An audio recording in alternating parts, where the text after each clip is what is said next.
ഈ നോപ്പിയിൽ പലരും വന്ന് പറയുന്ന ഒരു ബുദ്ധിമുട്ടാണ് ശോധനക്കുറവ്. വയറ്റിന്ന് കറക്റ്റായിട്ട് പോകുന്നില്ല. ചിലർ പറയും കട്ടിയിലാണ് പോകുന്നത്, ചിലർ പറയും ഇല്ല ആഴ്ചയിൽ 1-2 തവണയേ പോകുന്നുള്ളൂ. അത് ചിലർക്ക് അതൊരു സ്ഥിരം ആയി, അപ്പോൾ അവരത് മൈൻഡാക്കുന്നില്ല. നമ്മൾ എടുത്ത് ചോദിക്കുമ്പോഴാണ് ചിലർ പറയുന്നത് ആ ഡോക്ടറെ ഇതേപോലെ 1-2 തവണയേ പോകുന്നുള്ളൂ, ഇല്ല 2 ദിവസം കൂടുമ്പോഴാണ് പോകുന്നത്. അപ്പോൾ ചിലർ ഇതിനെക്കുറിച്ച് നല്ല അറിവും ഇതുള്ളവരാണ്. കാരണം അങ്ങനെ പോയാൽ അവർക്കൊരു സുഖം കിട്ടുന്നില്ല, പല രീതിയിലുള്ള ബുദ്ധിമുട്ടുകൾ വരുന്നുണ്ട്. ശോധന കുറഞ്ഞു കഴിഞ്ഞാൽ നമുക്ക് വയറിൻ്റെ ബുദ്ധിമുട്ടുകൾ മാത്രമല്ല വരുന്നത്. ചിലർക്ക് അത് കാരണം തലവേദന വരുന്നുണ്ട്, ചിലർ ക്ഷീണം ഉണ്ടാവുന്നുണ്ട്. ഇപ്പോൾ അടുത്താണ് ഒരു പേഷ്യൻ്റ് പറഞ്ഞത് അവർക്ക് നടുവേദന വരെ അത് കാരണം ഉണ്ടെന്ന് അവർക്ക് തോന്നുന്നു. കാരണം എന്താ വെച്ചാൽ ഇത് പോകുന്ന ദിവസങ്ങളിൽ അവർക്ക് ബുദ്ധിമുട്ടുകളില്ല, പോവാത്ത ദിവസങ്ങളിലാണ് നമുക്ക് ബുദ്ധിമുട്ടുള്ളത്. അപ്പോൾ ആ രീതിയിൽ പല രീതിയിൽ വയറ്റിന്ന് പോവാഞ്ഞാൽ നമുക്ക് പല രീതിയിൽ ബുദ്ധിമുട്ടുകൾ ഉണ്ടാവുന്നുണ്ട്. അപ്പോൾ ചിലർ പറയുന്നു പല ഫുഡിൽ നല്ല ചേഞ്ച് വരുത്തി നോക്കി, ഞങ്ങൾ കൂടുതൽ ഫൈബർ ആയിട്ടുള്ള ഫുഡാണ് കഴിക്കുന്നത്, എന്നിട്ടും പോകുന്നില്ല. വെള്ളം നന്നായിട്ട് കുടിക്കുന്നുണ്ട്, എന്നിട്ടും മലബന്ധം ഉണ്ടാവുന്നുണ്ട്. അപ്പോൾ ഈ മലബന്ധം എന്ന് പറയുന്നതിന് ഈ ഭക്ഷണം മാത്രമോ വെള്ളം മാത്രമോ കുടിച്ചുകൊണ്ട് മാത്രം നമ്മളത് ക്ലിയർ ആവില്ല. ഇന്ന് ഈ വീഡിയോയിൽ ഞാൻ നിങ്ങൾക്ക് ഒരു ഫലപ്രദമായ രീതിയിലുള്ള 2 ഒറ്റമൂലികൾ പറയുന്നുണ്ട്. ഇത് രണ്ടും നിങ്ങൾ രാത്രി കഴിച്ചു കഴിഞ്ഞാൽ നിങ്ങളെ ശോധന രാവിലെ കറക്റ്റായിട്ട് നടക്കുന്നതാണ്.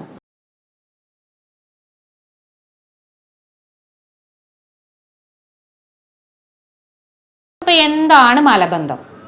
ഈ മലബന്ധം എന്ന് പറയുന്നത് ശരിക്കും നമ്മൾ ഒരു ദിവസം 1-2 തവണ ടോയ്ലറ്റ് പോകുന്നത് വളരെ നല്ലതാണ്.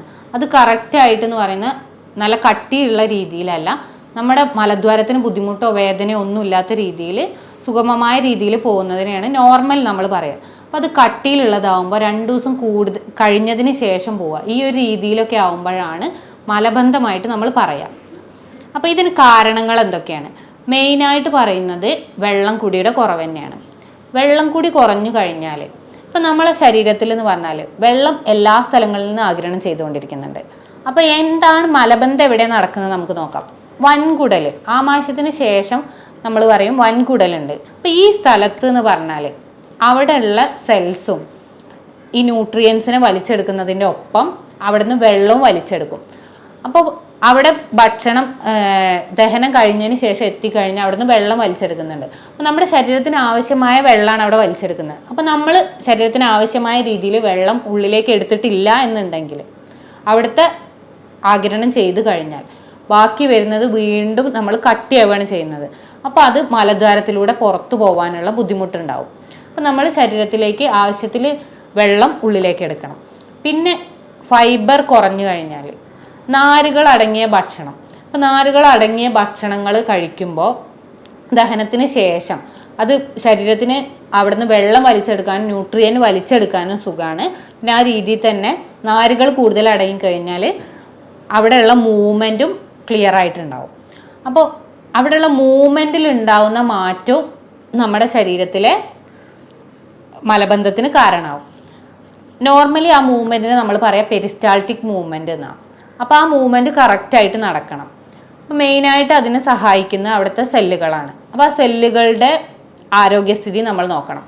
ഇപ്പോൾ ഒരു ടെൻഷൻ അല്ലെങ്കിൽ മാനസിക പിരിമുറുക്കമുള്ള ഒരു വ്യക്തിക്ക് എന്ന് പറഞ്ഞാൽ ശരീരത്തിൽ സ്ട്രെസ് ഹോർമോൺ കൂടുതലായിട്ട് ഉൽപ്പാദിപ്പിക്കും. ആ സ്ട്രെസ് ഹോർമോൺ കൂടിക്കഴിഞ്ഞാൽ ഈ കോശങ്ങളിലേക്കുള്ള രക്തയോട്ടം, അതുപോലെ തന്നെ ചിലപ്പോൾ ആ കോശങ്ങളിലുള്ള ഇമ്പൾസുകൾ എന്ന് പറയുന്നത് നമ്മൾ അവിടെ കൊടുക്കുന്ന ഓരോ ആശയവിനിമയം എന്ന് പറയുന്ന പോലെ ശരീരത്തിലുള്ള മാറ്റങ്ങളെയാണ്. അപ്പം അതിൽ കൂടുതൽ ഇമ്പൾസ് കൊടുത്തു കഴിഞ്ഞാൽ അവിടുത്തെ മൂവ്മെൻറ്റ് കൂടും. അല്ല, സ്ട്രെസ്സ് കൂടുന്നതിനനുസരിച്ച് ആ ഇമ്പൾസ് കുറയുകയാണെന്നുണ്ടെങ്കിൽ ഈ കോർട്ടിസോളിൻ്റെ ഉൽപ്പാദനം കൂടുമ്പോൾ നമ്മൾ അവിടുത്തെ ഇമ്പൾസ് കുറയുകയാണെന്നുണ്ടെങ്കിൽ അത് മലബന്ധത്തിനും കാരണമാവും. അപ്പോൾ അത് 2 രീതിയിലും ബാധിക്കാം. മൂവ്മെൻറ്റ് കൂടിയാലും ബുദ്ധിമുട്ട് തന്നെയാണ്, കുറഞ്ഞാലും ബുദ്ധിമുട്ടാണ്. പിന്നെ നമ്മുടെ ശരീരത്തിൽ ടെൻഷൻ കൂടുമ്പോൾ നമ്മുടെ ടെൻഷനെയും ബ്രെയിനിനെയും അതുപോലെ തന്നെ വൻകുടലിനെയും കണക്ട് ചെയ്യുന്ന ഒരു ബ്രെയിൻ ഗട്ട് ആക്സിസ് എന്ന് പറയും. അതൊരു ബൈ ഡയറക്ഷണലാണ്, അങ്ങോട്ടും ഇങ്ങോട്ടും ഉള്ള ചാനലാണ്.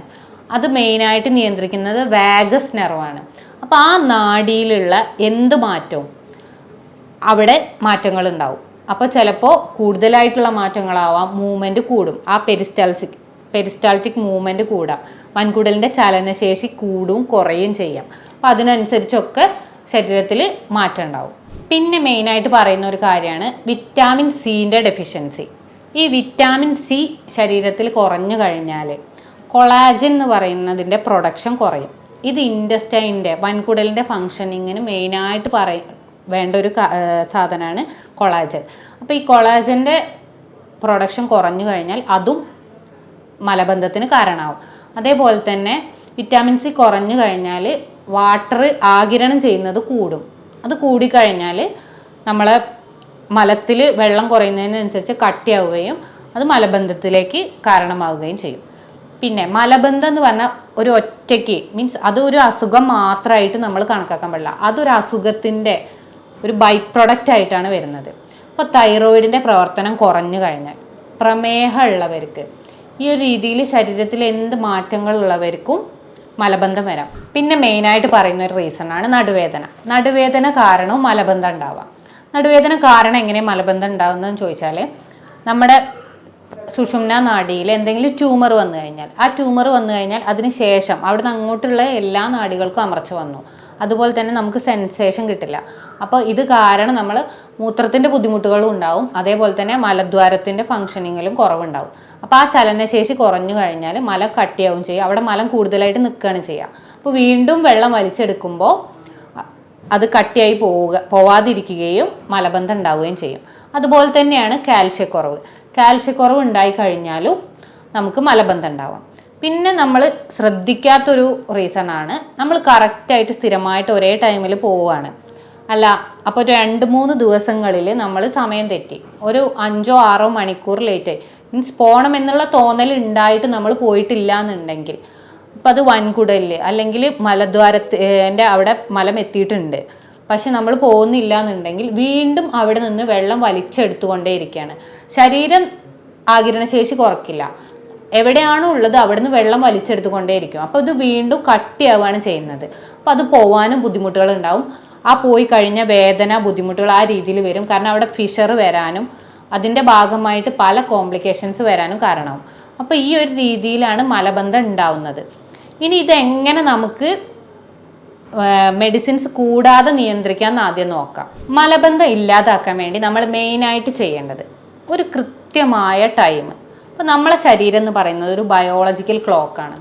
ഉറങ്ങാനും അതുപോലെ തന്നെ ഫുഡ് കഴിക്കാനും. അപ്പോൾ അതുപോലെ തന്നെ നമുക്കൊരു പ്രാധാന്യം അർഹിക്കുന്ന ഒരു കാര്യമാണ് ടോയ്ലറ്റ് പോവുക.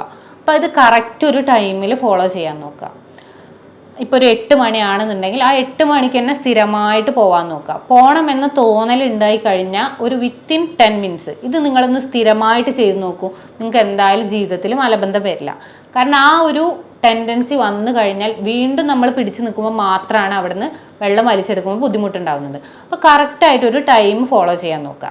പിന്നെ പറയുന്നത് നമ്മൾ വെള്ളം കുടിക്കുക. വെള്ളം ധാരാളമായിട്ട് കുടിക്കാൻ നോക്കുക.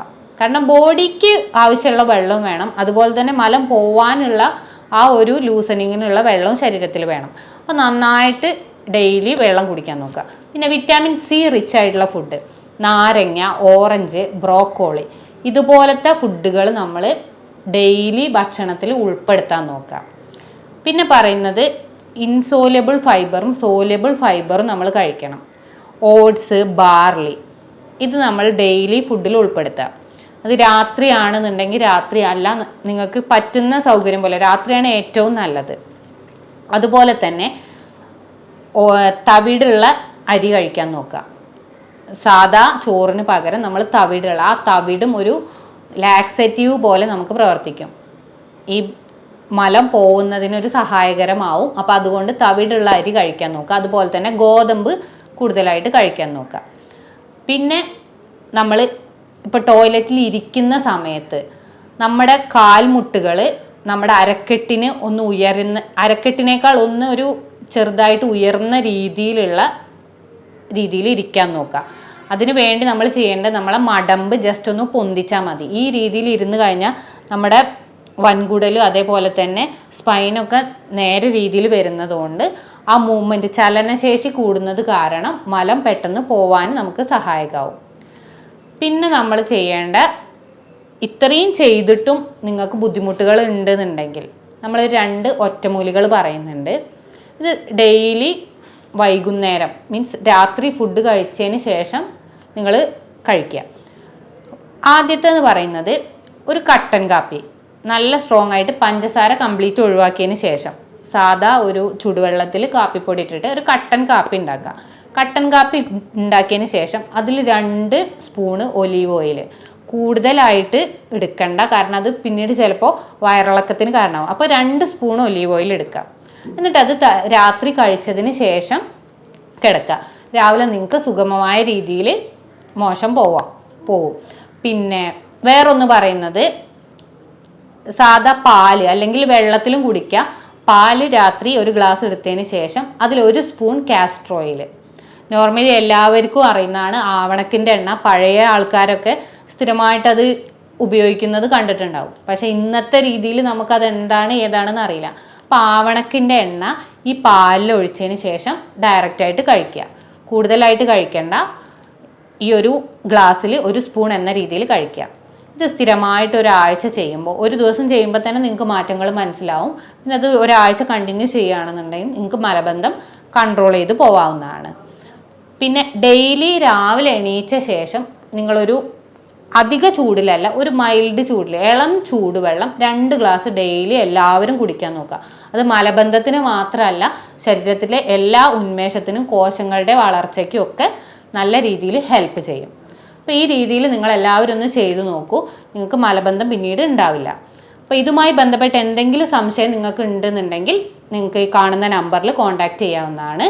ഞാൻ ഡോക്ടർ ഗോപിക, ഡോക്ടർ ബാസിൽ സോമിയോ ഹോസ്പിറ്റൽ, പാണ്ടിക്കാട്, മലപ്പുറം ജില്ല.